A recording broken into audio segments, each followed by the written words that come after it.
Hi అండి. ఈ video వచ్చేసి వెల్లుల్లి కారం అనమాట. ముందుగా 3 వెల్లుల్లిపాయలను పొట్టు తీసుకొని ఉంచుకోవాలి. తర్వాత రోకల బండ శుభ్రంగా కడిగేసుకొని కల్లుప్పు తగినంత వేసుకొని దంచుకోవాలి.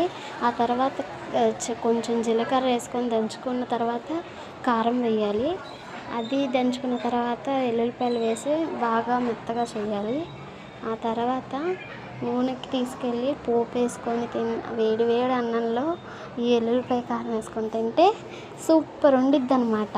ప్రస్తుతానికి మా బిల్డింగ్లో కరెంట్ లేదు, అందుకే వెలుతురులో చేస్తున్నా బయటకు వచ్చి. నచ్చితే లైక్ చేసి సబ్స్క్రైబ్ చేసుకోండి.